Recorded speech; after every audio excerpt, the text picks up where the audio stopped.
For the higher elevations, 6 to 8 inches of pass level snow. I think we're going to be around that mark. It's kind of difficult. Snow measurements are very different. In most cases, it's a manual thing. In other words, you got to go out there, measure it, then report out, as versus an automated rain bucket. There's some ways to automate snow reporting, but the real good stuff, the very accurate stuff, we're waiting for those to roll on in. And usually the ski resorts help out a lot with that, but they're not open right now. Even though we got a lot of snow, it's just way too early for that to really click in. So let's go ahead and show you our rain totals. This is actually over the last 72 hours. So you can see here 1 to 2 inches of rain is what we're thinking, and we got a lot of that right down the middle of the valley. Some of the edges missed out on that early band, which was very consistent all day long on the first day of this storm. But now we're in the third day, and there's really just a little bit left. You can see the core is all the way out in Nevada. We've got a little bit of rain-snow mix for the mountains, and it's really struggling to do much more once it gets over into the valley. Now, we did see some overnight rain for sure. I was driving in the rain at 3 o'clock in the morning, but now it's 6 o'clock in the morning, and a lot of the elements and dynamics that you need to really get that process going are starting to fall apart in the valley spots. In fact, Weather Service has expired its winter storm warning. That's why it's just gray there. Yesterday was a mixture of a winter storm warning, which is the high end for winter conditions in the mountains, and we certainly did see that overnight with chain control, snow on the roads, slow going, some spin outs. It was all going on last night, but now things are starting to ease up. As far as our temperatures, that's really the next big story that's going to come out of this. It's not as big as widespread early rain and snow, but you're going to feel it tomorrow morning, because this morning in the low 50s, tomorrow morning it's going to be in the upper 40s, and that's just for lower elevations. It's going to be in the 20s up high, which means anything that's wet today is going to likely freeze overnight. So we're watching for icy conditions in the mountains, at least over the mountain passes, by early tomorrow morning. So watch out for that. So we've got, one patch of clouds and rain/snow, depending on where you are in the mountains for the next couple of hours, and then it's going to be clearing. And for the valley spots, we've got some cloud cover this morning for sure, but by the middle of the day, the sun's going to poke out and actually attempt to warm us up for at least a little bit. Yesterday, when we looked at this, it was gray all day long with rain, and it was light for the most part, and temperatures budged maybe 4 or 5 degrees from the mid 50s to the upper 50s. That was really about it. Now watch as we animate this. This is essentially right now. You go out a couple hours, we're going to start to see the sunshine, and then we're going to be clearing up. So folks, this is the winding down stage. We've got a couple more hours, and what I love is at the bottom there, our fuel moisture, in other words, the dryness of the plants that could catch on fire and burn if this is a delayed onset of our first storm. That's not happening this year. We've got a nice, good soaking rain for everybody, and things are much improved for fire conditions going forward. We have seen our first snow of the season. That's why we have ABC 10's Kandace Redd, who's live in Kingvale. And Kandace, we were talking this morning. It's like, all right, where's Kandace going? Can we find the snow? Definitely, you are in some big flakes right now. Well, good early morning to you. Yeah, we've been out here for about an hour now, and you know what? We finally found some huge snowflakes, giving you a look for yourself of this winter wonderland. We're coming to you live on I-80 in Kingvale. This is in Placer County. Right now you're getting a look at the road conditions, and you can also see Caltrans here at the ramp here for 80 East. They're checking to make sure that people have chains on their tires, or at least that four-wheel drive. Again, this is for everyone's safety. We also saw some slight backup on the interstate right near the Kingvale exit. That's because truckers are working as best as they can to make sure that they have chains on their tires. Now, our trip from Sacramento to Kingvale was a bit tough. It started with rain in Sacramento, and then that rainy weather turned into snow once we got to Blue Canyon. And then, of course, here in Kingvale, we're dealing with some big snowflakes. Keep in mind that the speed limit is reduced to 30 miles per hour. It's advised that you avoid travel in this area if possible, but if you must drive and are headed eastbound, chains are required on all vehicles except four-wheel drive, as I mentioned, with snow tires from Donner Lake Interchange to Truckee in Nevada County. Now, taking a quick look at your screen, you'll see that Caltrans is sharing some safety tips, especially for people headed to snow country. Of course, you want to make sure that your vehicle is in tip-top condition. That means check the brakes, windshield wipers, and everything else in between. Also, carry chains. We've been saying that all morning long. We can't stress the importance of that enough. You want to make sure that you also keep your gas tank full. We're actually coming to you live right here near a Shell gas station where we have been seeing people filling up their tanks as well. Of course, you want to slow down and stay alert. You really want to take it slow, folks. I mean, it's really not worth it speeding in this area. The roads are slippery. And of course, watch out for those huge tractor trailers also taking it slow with chains on their tires. And of course, those snow trucks doing the best that they can to clear the snow, and of course also salt the interstate. Coming back out to live again to give you a look here of Caltrans doing their job. You can see that they have again that stop sign that is up and those yellow lights that are flashing. Again, this is for that on-ramp for I-80 East. They just want to make sure that people stop here in this area and that they actually have chains on their tires and all of the safety requirements, so that way people could get to where they're going with no problems at all. That's the latest here. And you also want to make sure, of course, almost forgot to mention, that you have an emergency kit in your car. You never know when you might end up on the side of the road. As you can tell, the snow is coming down, so of course that means we're dealing with some freezing temps here. So you of course want to have a warm blanket and everything else that you might need, such as water and food, of course. For now, live in Kingvale, Kandace Redd, ABC 10. Kandace, I'm interested, how was your drive up there to the location at that Shell station? Were the roads in pretty decent shape? It wasn't too bad at all, Walt. Again, once we did get to that Kingvale exit, we did have a slight slowdown. That's because of some backup, as a lot of truckers are doing the best they can to put the chains on their tires. Again, that is for everyone's safety. The rain wasn't too bad at all. We was dealing with some light rain. It got a little heavy, and of course, that's when the snow started to hit. That was in that Blue Canyon area. Then once we got to Kingvale, oh boy, it was on. Yeah. Oh boy, and big flakes. You're in the middle of it. All right, Kandace. Kandace Redd, Kingvale Shell Station. It's like an oasis, that Shell Station along 50 for a lot of people who get stuck or just need a chain up. All right, thank you, Kandace. Hello, I'm meteorologist Rob Carlmark here at ABC 10, and I want to take a deeper dive into Sierra snow because I think there's a lot of nuance and very specific things when we talk about snow that might just go over your head or it's not really important to you at the time, or things you may miss, or things that are really underreported, at least in my view. So hang with me. We're going to go through all of the very important details and things for after this report that you should look for in the forecast details, because it really can totally change how you view what the snow is, how important it is, what kind of snow is it, how it may impact you. There's a lot to it. Now, this is a subject near and dear to my heart because this is something that I'm in all winter long as much as I can, because this is the good stuff. You're looking for fresh snow, you're looking for light, fluffy snow, all the things that skiers like. But then for water resource folks, it's not necessarily their favorite kind of snow. So it all depends on how you look at it. Now, typically in our area, in Northern California, we talk about snow a lot, and it's for a lot of different reasons. If you don't ski or snowboard or sled and you just don't care and you view snow mostly as an annoyance or something that you just are not a fan of, this kind of snow that we get in the Tahoe region and other spots, that's our water in the summer, at least a third of it. So it really is something that we have to have. Otherwise, it's just life the way that we know it around here is not possible. Now, typically, when we show this to you in, say, a short morning, afternoon, or evening forecast, we'll show you this. The numbers will start to go up, and we're measuring snow in potential inches for well-known places, the mountain passes and some of the ski resorts. But there's so much more to it. So I want to start off this with snow levels. Snow levels are one of the main things that we focus on here at ABC 10 because that is the level, the elevation when we go from rain to snow. And this can have huge, monstrous impacts in how effective the storm is at producing snow where it needs to.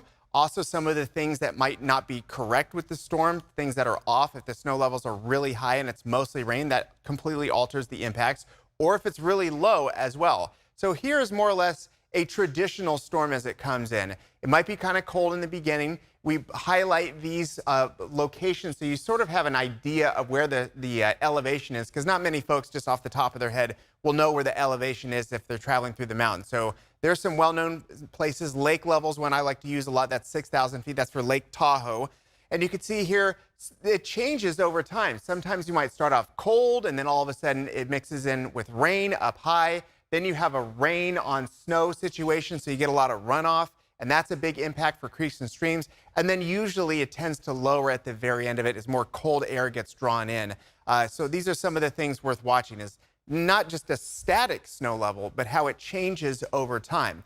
Here's another way of looking at it, and this idea came from the National Weather Service. Very effective, showing people, okay, on my drive, say on 80 between, say, Sacramento and Reno, where does the snow start? And this is a traditional cold storm where it's right around Blue Canyon. So you're looking at right around 5,000 feet of snow, and you can see that you usually tend to get more snow on the western slope versus on the backside here, the eastern slope or the Tahoe Basin. The reason for that is that as the storm rides up in elevation, it really is effective at wringing out more moisture, i.e. more snow. And then once it gets to the backside, it's still producing snow, but there's just not as much moisture as there is on the front side. And you see this through mountain ranges all over the world. Now, some of the primary hazards that we talk about with snow is driving through it. At least I think that's the biggest deal for most people. And you tend to get slick, snow-covered roads, poor visibility because it's big flakes. You can't see through it. You throw in some wind, it's really hard to see at times. You're going to get some travel delays. Obviously, chain controls is a big deal. For some people, this is the deciding factor. Chain controls or putting on chains on two-wheel drive car, it's just a pain. It just is. That's why people happily pay to have somebody do it. It's just one extra thing you have to keep in your car and pay for, even if you don't use it, right? And then also, in the middle of a big snowstorm, even if you're prepared, hey, I know what I'm doing, I do this all the time, you still could end up in one of these long-lasting road closures, either due to visibility or loss of traction, or a double trailer truck crashes and it blocks the road. All of these things tend to happen, and they tend to happen a lot when it's snowing. So let me just take you through the easiest way to navigate driving through the snow in the Sierra and other spots all over the country. The number one issue, law enforcement will tell you this every single time you ask them what's going on the roads. They say speed is the number one issue. People drive too fast in the snow. Not only is the speed reduced in chain control areas as an advisement, it's the law. If you are speeding in chain control areas, they can issue a speeding ticket going 40 miles per hour if they want to, because it's unsafe for the road conditions. Also, when you have chains on your vehicles, this is the maximum amount of speed. If you go fast in that, you're going to lose chains. They're going to wrap around your axle, and it's going to be a bad time. So you need to have four-wheel drive cars, all-wheel drives, they're really good these days, or chains, and that's going to be on the axle that's moving the car. You have to know if it's a rear-wheel drive or if it's a front-wheel drive, and then you put the chains on those tires. That way you get the most traction. Number one tip, besides not speeding, is don't tailgate. There's a couple things that are going to happen there. Number one, if you decide to put on the brakes because people are going to slow down, do you have enough space? Because if your brakes lock up, you're sliding, then you're not in control anymore. It's just gravity at that point, and momentum and inertia is going to take over. So give yourself plenty of space. That way, whether they're braking or they're downshifting, which is very important during snow, that way you're going to have enough time to react. One of the things that tends to happen is that people follow very closely, and then folks that know what they're doing start downshifting. That's if in a manual vehicle, which is more rare these days, you just drop it down a gear and the engine's going to wind up. It's going to get loud, but it's going to slow the vehicle down without having to use your brakes. Because once you lock up your brakes, it's game over. When you downshift these days, they're usually paddles on your wheels. So figure out how to do that ahead of time. Don't learn in the mountains during a snowstorm, because you may not be doing it correctly, and that's going to cause some problems. Finally, when you do have to brake on turns and other means, you're just going to have to do it slowly. Just a nice slow pump during the straight part of the road, not during the turn part of the road, and you're going to have an easier time navigating during the snow. Now, let me talk again more about snow levels, because this is also another part that impacts driving and other things. When it's really low, when it starts to get down to 2,000 feet, 1,000 feet, then you're bringing snow to places that can see snow, but not very often, and more populated areas. Camino, the Apple Hill area, Pollock Pines, Placerville, and that's just on 50. When you see low snow, then all of a sudden people that don't normally have to deal with snow, they've got to deal with snow. There's a lot of folks that are retired that live in the mountains because it's beautiful, cheaper cost of living, but guess what? You throw in a foot of snow in lower elevation spots, people may not be able to get out of their driveways. They may be snowbound in their home or residence or apartment, and that's a big thing. Also, we tend to see a lot of power outage issues. So that's another thing. If you lose power, you may not be able to run the heat in your home. So low snow, we tend to see a lot of those issues there.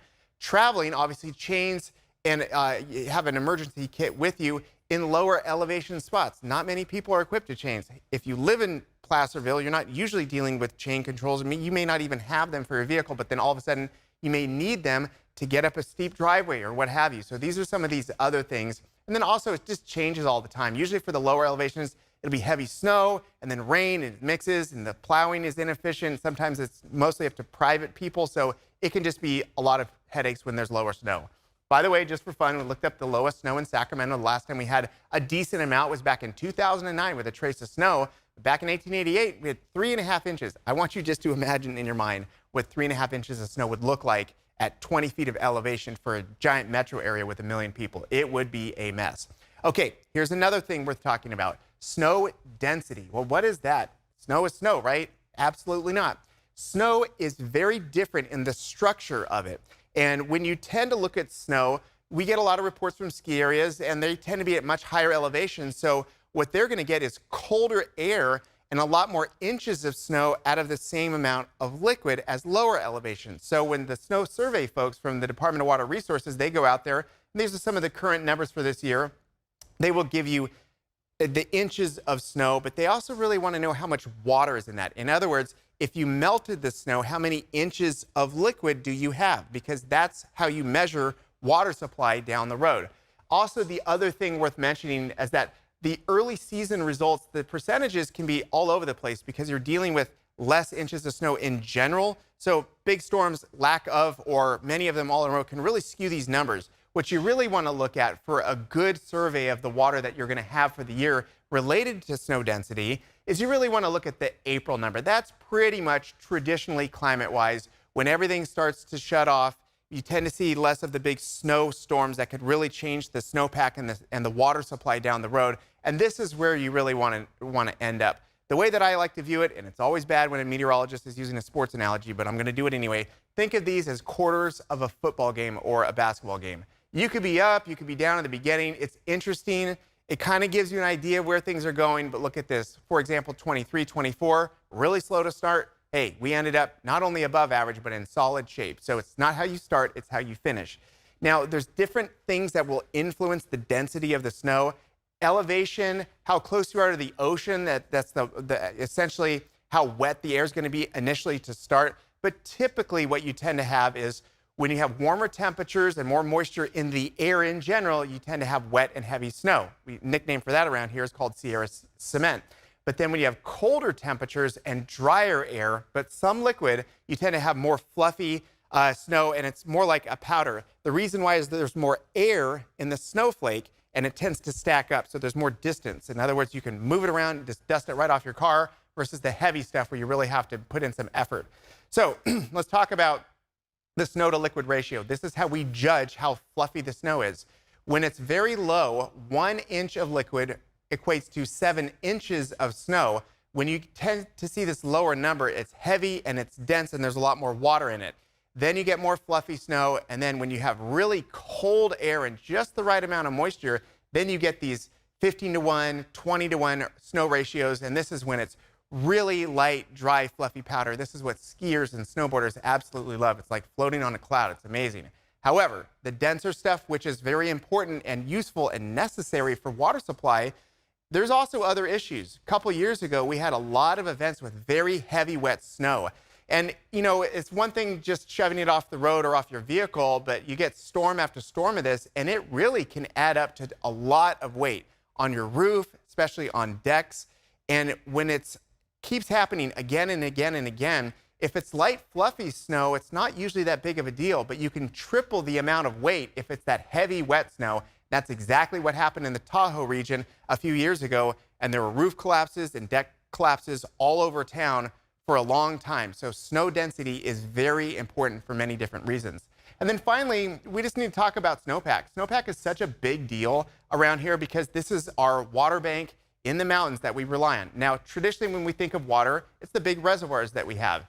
We can look at how full they are, percentage of average. These are all very important numbers, but notice that you'll always are going to see a gap right here, and that is built in on purpose. The number one issue for that is for huge storm runoff. You need this buffer so you don't have the lakes overtopping its banks, either at the front or the spillways, the emergency spillways that we saw for Oroville not too long ago. So this buffer is very important. And the reason why it's built in and allowable and really by design on how they run these and manage all these dams is because you can rely on some level of snowpack. And so far for this season, you see various levels, but again, it's all about that April 1st average. Are we where we should be when we usually see these big colder storms shut off? And that's really the number that we're aiming for. So as you watch the snowpack during the year, pay attention to the average for the date. That does have some value, but really if you care about water for the long hot summer and going into drought, this is the number that all the real experts in this focus on. And the reason why is this: we've got our reservoirs. Then once the stormy season starts to wind down, you get less of those storms. They're going to allow more and more water to get stored in there, and those numbers are going to go up because they can count on the snowpack. And it's all the same. It's all the same on how it's managed from a conceptual basis, but then they all have to work together to manage snowpack. You might have massive snowpack in one area with a lot of runoff, and they might have little in another area, and they have to manage how this all works so that you have a sustainable and not dangerous flow for the ultimate destination, which is into the irrigation aqueducts, also for usage in local areas, and eventually even the big rivers like the San Joaquin and the Sacramento going out to the Delta and then out to sea. So it's a healthy ecosystem all across the state. Here's some final thoughts, because we've covered a lot of ground. Remember, when you're looking into the snow forecast, it's just my view, you should always seek for more information. If someone's not giving you snow levels or snow ratios or anything like that, find another place, because these are really important ways to understand how the snow affects you. Also, timing is one of the most important things. Driving in snow is just not that fun, and it can be really dangerous. So you want to watch for those dry weather windows. Make sure that people are focused on when it starts and when it ends, and then also a little bit of lag after it ends, so they can get the road down to the asphalt surface, and then it's much easier driving conditions. Driving is almost always your biggest issue. You got to go slow and steady. The other part of it is once you stop and you arrive at your destination, parking is always a challenge. Is it plowed? Is it a steep driveway? Do they have private plowing operations? Also, snow storage. Sometimes you have too much snow and there's just nowhere to put it, and you run into a parking issue, both at resorts and also just in parking lots at the grocery store for some of these high elevation spots. And snow is obviously a very big key to water in California. That snowpack, it's got to have density. If it's light and dry the whole time, you just don't end up with that much water out of it. And you can run into an issue where you have a lot of snow, but not a lot of water in the snow. And also the weather before and after the snowpack peak is really crucial. If you have a lot of heavy, wet, dense snow at the end of the season, it could be really helpful for your snowpack and your water supply. If it happens in March at the end, you're not too worried about more storms in the future, so they can really run those reservoirs up high toward the end of the season. Also, if you have a great healthy snowpack, but it gets really hot really quickly right afterwards in April and May, it can evaporate before it reaches its final destination. So all of these factor into the very complex and I think very interesting element of our local ecosystem here in California, which is the Sierra and the snowpack and how it relates to you, driving in it, enjoying it, and also our water during the long, hot summer. If you like these types of things, we've got all sorts of stuff here on ABC 10 Plus, including big 4-part specials where we cover water supply, we cover snow runoff, we cover almost anything you can think of, and very serious and very in-depth coverage from our weather team here at ABC 10 Plus. So have a look around. Hopefully you enjoyed this. There's lots more to see right here for free on ABC 10 Plus.